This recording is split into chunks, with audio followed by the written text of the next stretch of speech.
Desde 1983 en adelante hubo una lucha popular muy concreta para tener una ley que fuera sobre la comunicación democrática. Recién en el 2009, una presidenta, Cristina Fernández de Kirchner, tuvo el coraje que no habían tenido otros presidentes. Hubo más de 120 modificaciones, ese texto que se envía desde el Poder Ejecutivo, porque claro, esta ley surgió de la lucha popular en torno de los debates a cielos límpidos y abiertos, a plena luz del día. Esta ley por una comunicación democrática, la ley de servicios de comunicación audiovisual, no se resolvió en un par de despachos oscuros a los que solo podían acceder los poderosos de la comunicación. Por el contrario, se hicieron foros de participación ciudadana en todo el país, así que esta ley nace, tiene en su ADN el carácter federal de la interculturalidad de la Argentina, y entonces en esos foros de participación, que después se hicieron audiencias públicas también en el Congreso de la Nación Argentina, se fue delineando la redacción colectiva de lo que hoy conocemos como la Ley de Servicios de Comunicación Audiovisual. Costó muchísimo trabajo porque después de sancionada y promulgada en octubre de 2009, volvió a ser hackeada por ese poder concentrado de la comunicación, pero esta vez en el Poder Judicial. Y estuvimos años hasta que finalmente la Corte Suprema de Justicia de la Nación declaró la plena constitucionalidad de la Ley de Servicios de Comunicación Audiovisual. Así que es una ley que ha tenido el respaldo de la mayoría de los poderes de las democracias. Democracia audiovisual es que nadie concentre el mensaje, monopolice el discurso, cope los medios o imponga una agenda única. Democracia audiovisual es tener una ley que garantice todo esto. La Ley de Servicios de Comunicación Audiovisual, impulsada por el Gobierno Nacional, votada por el Congreso, avalada por la Suprema Corte de Justicia. Los medios de comunicación son la voz de un país. La idea es que en esa voz estés vos, y vos, y vos, y vos también. Todos. Cuando pensamos en las infancias y las adolescencias contemporáneas, es casi indiscutible el fuerte vínculo que tienen con los medios audiovisuales y con la cultura audiovisual y la cultura digital. Los medios funcionan como agentes de socialización del mismo modo que lo hacen la escuela y las familias, así que pensar las infancias contemporáneas es pensarlas en su vínculo con la cultura audiovisual y digital. La ley de radio y televisión en la Argentina establece derechos comunicacionales como el derecho a recibir información, el derecho a difundirla, a difundir opiniones, y no pone un límite de edad, no dice a partir de un determinado momento de la vida, es un derecho universal. Por lo tanto, la niñez y la adolescencia están plenamente abarcadas en ese derecho y es obligación del Estado hacerlo cumplir. No había otra normativa que en términos de comunicación velara o pensara en los derechos comunicacionales o los derechos de los pibes en términos de la comunicación. La Ley de Servicios de Comunicación Audiovisual lo que propone en realidad es, por un lado, entender la comunicación como un derecho y en ese sentido generar espacios específicamente destinados a niños y jóvenes en los medios de comunicación. Lo que pide la ley es que los estados creen las condiciones para que las chicas y los chicos puedan, por un lado, acceder a toda la información que necesitan. Información, entretenimiento, bienes culturales. Y luego que cree las condiciones para que la voz de los chicos y las chicas sea escuchada, para que tenga presencia en los medios de comunicación. Eso hasta ahora en la Argentina no sucede, recién se está comenzando y hay que remontar una tradición cultural muy, muy arraigada.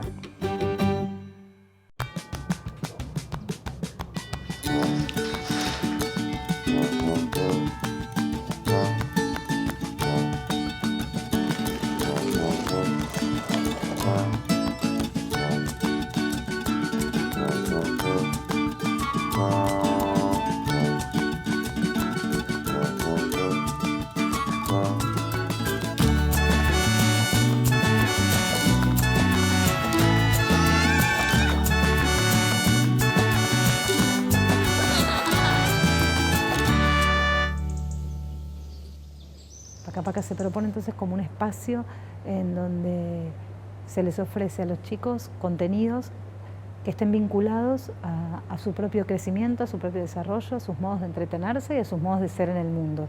Pensamos la infancia como una etapa compleja de la vida, en donde la televisión y los medios pueden ser un entretenimiento, pueden ser un modo de comunicación, pueden ser una ventana al mundo y pueden ser una forma también de aprender.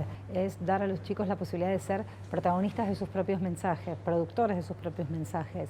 Tal vez ese es el punto todavía que más en deuda está, ¿no? El verdadero protagonismo de los chicos es a donde se debería apuntar.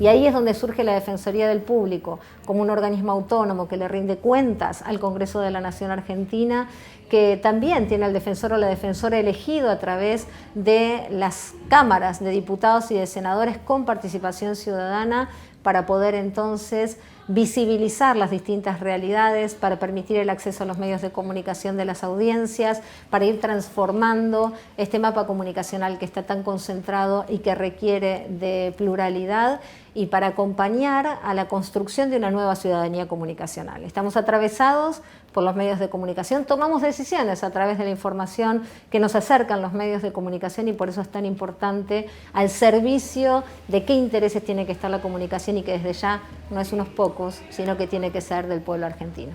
La Defensoría tiene entre sus funciones hacer audiencias públicas en todo el país para escuchar qué tiene para decir, para reclamar, para demandar la ciudadanía en relación al funcionamiento de la radio y la televisión en los diferentes lugares de nuestro país.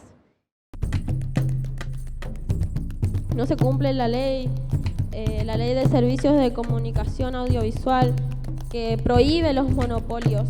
Si de los chiquitos no se expresan, siempre van a quedar abajo, y jamás se va a proponer esa comunicación de los que están abajo a los que están arriba, porque no hay una igualdad de condiciones. Nos está tratando como menores del término minoridad, el cual es una expresión propia de la justicia y no como lo que somos, niños, adolescentes o jóvenes. 3 horas de programación diaria para los niños mínimo tiene que haber en la televisión. Y nunca sale nada bueno de nosotros, por ejemplo, como esto.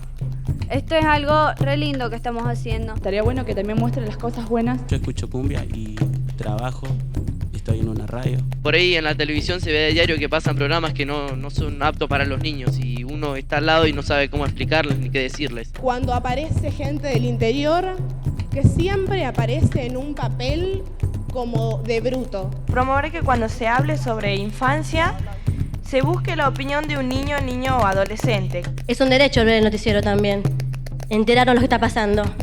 No se muestran todas las opiniones.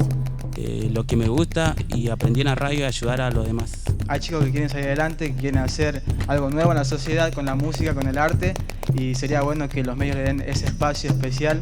Nosotros necesitamos intérpretes en deportes, para niños, programas de cocina, sobre distintos temas. Bueno, yo no escucho, entonces no me entero. Estaría bueno que haya intérpretes, y en donde hay, que sean más grandes. Y se nota la falta de federalismo en los medios. No te enterás de lo que está pasando en tu propia ciudad, te enterás de lo que está pasando en Buenos Aires. Los niños, niñas y adolescentes que muestran en la tele no se parecen a nosotros, y ni siquiera creemos que se parezcan a la mayoría de los argentinos. No por ser menores de edad debemos aceptar que nos quiten el derecho a la comunicación. Generó todo un inicio de un periodo muy fructífero en la ampliación de los derechos de las infancias en este país, como nunca se había visto en la historia. Y eso generó en los chicos y en las infancias y adolescencias una posibilidad de la exigibilidad de los derechos comunicacionales, pero también de todos los demás.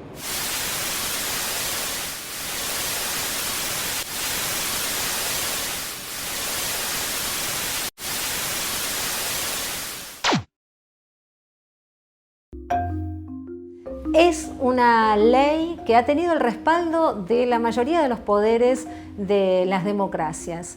El poder popular en su origen, el poder ejecutivo en su promulgación, el poder legislativo en su sanción y el poder judicial en su ratificación de constitucionalidad. Sin embargo, el poder mediático concentrado fue suficiente para que finalmente, apenas años después de tener la plena constitucionalidad de la ley, un nuevo presidente, en este caso Mauricio Macri, derogara esos artículos por los que habíamos estado discutiendo, que le ponían límite a la concentración comunicacional. Este decreto, el 267, lleva al servicio de provisión de televisión por cable, lo que llamamos la televisión por cable, lo saca del concepto de servicio audiovisual y lo pone en el concepto de servicio de telecomunicación.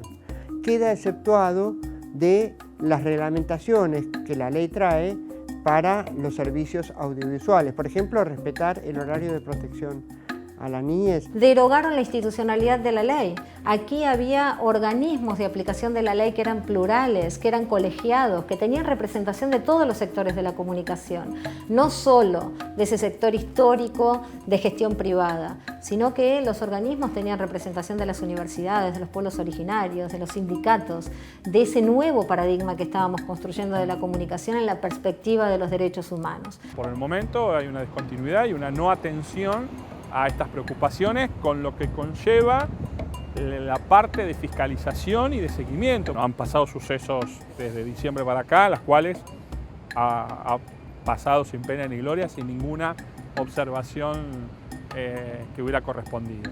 El mapa de medios es un mapa que está básicamente concentrado en canales comerciales y que no son de producción local, sino que son producidos en otros centros, básicamente en Estados Unidos, y que en realidad lo que producen, si bien hay muchos que producen contenidos de calidad, pero no contenidos que estén especialmente vinculados a las necesidades, intereses, realidades, modos de ser y modos de habitar el mundo de nuestros chicos y jóvenes. Y está demostrado que la mayor sensibilidad a un mensaje audiovisual que tenga en cuenta de los derechos del niño está dado en los medios comunitarios, en los medios de los sindicatos, desde ya en las radios del sistema educativo. Los medios públicos han sido más sensibles, por lo tanto, si todo eso se reduce, efectivamente hay un riesgo visible para los derechos comunicacionales de la niñez y de la adolescencia. ¿Cuál va a ser el espacio para la producción de calidad para los chicos y jóvenes de nuestro país? ¿En qué espacios y en qué lugares van a encontrar contenidos que tengan que ver con su propia realidad? ¿Y en qué espacios van a encontrar micrófonos o cámaras o pantallas para expresar ellos sus propios contenidos, sus propios intereses, sus propios mensajes, sus propias preocupaciones? Así que si pensamos en la comunicación como un derecho, efectivamente esto vulnera fuertemente el derecho a la comunicación.